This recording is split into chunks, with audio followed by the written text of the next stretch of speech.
প্রিয় ভিউয়ার্স, আসসালামু আলাইকুম। অলটুর মিশন চ্যানেলে আপনাকে স্বাগতম। আজ আমরা দেখতে চলেছি এবং জানতে চলেছি কলকাতা শহরের বিখ্যাত পাইকারি বাজার বড় বাজার সম্পর্কে। যে বাজারে রয়েছে বিশেষ ঐতিহ্য, যেখানে গেলে আপনি সস্তায় বা ন্যায্য মূল্যে পাবেন সকল ধরনের পণ্য, নিত্য প্রয়োজনীয় সব পণ্য সংগ্রহ করতে পারবেন একই বাজার থেকে। সেই রকম একটি বাজারের নাম হলো বড় বাজার। চলুন আমরা দেখে নেওয়া যাক সেই বাজারে কিভাবে গেলাম এবং কী কী সংগ্রহ করলাম তার বিস্তারিত।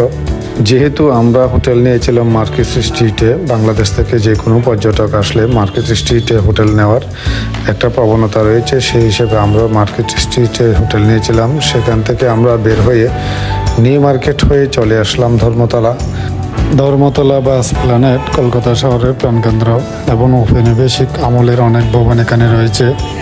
এই এলাকা আপনাকে সেই ইংরেজদের আমলে নিয়ে যাবে। এখানে শহরের অনেক গুরুত্বপূর্ণ ভবন রয়েছে এবং এটি শহরের পুরনো কেন্দ্রীয় বাণিজ্যিক অঞ্চল। বড় বাজার, বিবাদীবাগ ও এসপ্ল্যানেড রু এই অঞ্চলের অন্তর্গত। ধর্মতলা হয়ে আমরা চলে আসলাম এখন বাস স্টেশনে। এই স্টেশন থেকেই বড় বাজারের বাসগুলো, লোকাল বাসগুলো ছাড়া হয়। আমরা সেই জন্য এখন চলে আসলাম সেই স্টেশনে, কারণ আমরা কম পয়সায় বা 10 টাকার মধ্যে হুগলি নদীর তীরে হাওড়া ব্রিজের কাছাকাছি বড় বাজারে পৌঁছার জন্য চলে আসলাম বাস স্টেশনে, যেখান থেকে আমরা সহজে বাস পাবো এবং সেই বাসের মধ্যে করে আমরা চলে যাব এই বড় বাজারে।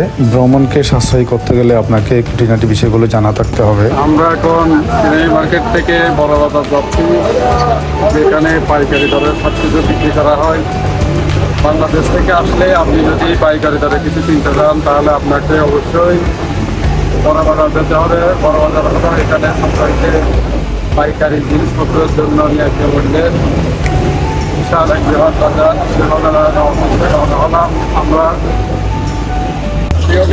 আমরা এসে গেছি বড় বাজার। এখন আজকে আসলে রবিবার হওয়ায় এখানে সবকিছু বন্ধ, তবুও আমরা আজকে আসলাম।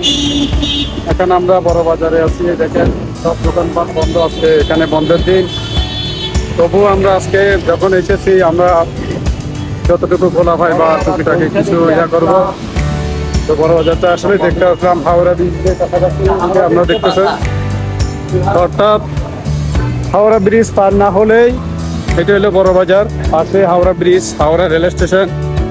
এই যে আমি দেখানোর চেষ্টা করতেছি আপনাদেরকে, এই যে আপনাদেরকে হাওড়া ব্রিজ আমি দেখাচ্ছি। হাওড়া ব্রিজ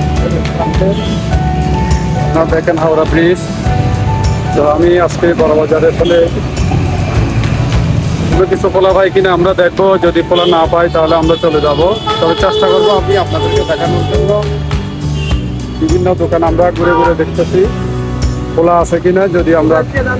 যদি আমরা খোলা পাই তাহলে অবশ্যই আমরা আপনি কিন্তু মার্কেটিং এখান থেকে করবো। বাংলাদেশিরা যারা আছে, যদি আপনারা সহজভাবে সহজ দাম বা কিছু নিতে চান বা কম মূল্যে, তাহলে অবশ্যই এখানে আসবেন।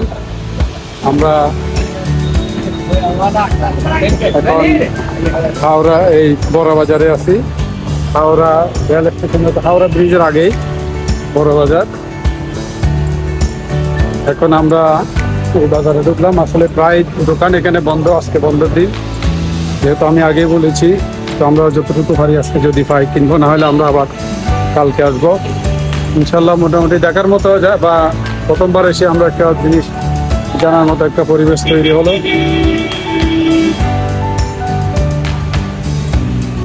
বড় বাজার ভারতের পশ্চিমবঙ্গ রাজ্যের কলকাতা জেলার উত্তর মধ্য কলকাতার একটি পার্শ্ববর্তী অঞ্চল। বড় বাজার সুতা ও কাপড়ের জন্য কলকাতার বাণিজ্যিক কেন্দ্র এবং ভারতের বৃহত্তম পাইকারি বাজারগুলোর একটিতে প্রসারিত হয়েছিল। বড় বাজার একটি বাংলা শব্দ, যার অর্থ বৃহৎ বা অনেক বড়।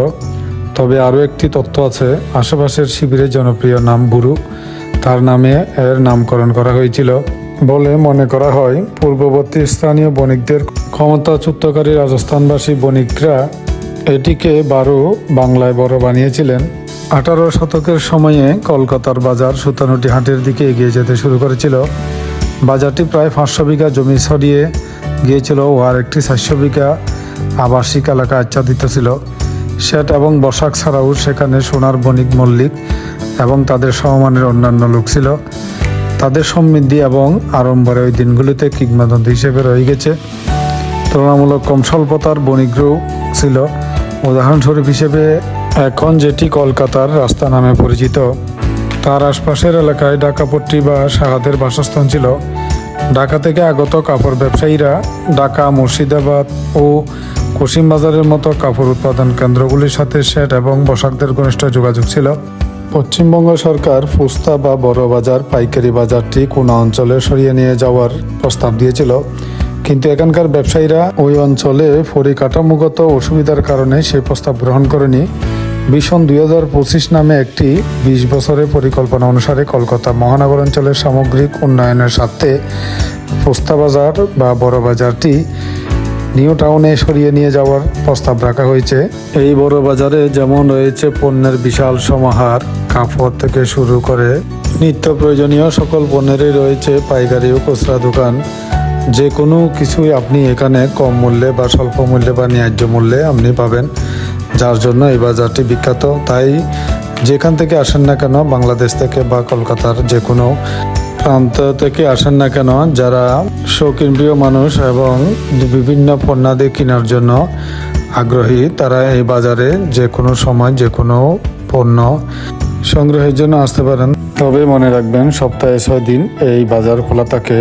সোমবার থেকে শনিবার পর্যন্ত সকাল 8টা থেকে রাত 8টা পর্যন্ত এই মার্কেটে সব দোকানপাট খোলা পাওয়া যায় এবং রবিবার সাপ্তাহিক বন্ধের দিন।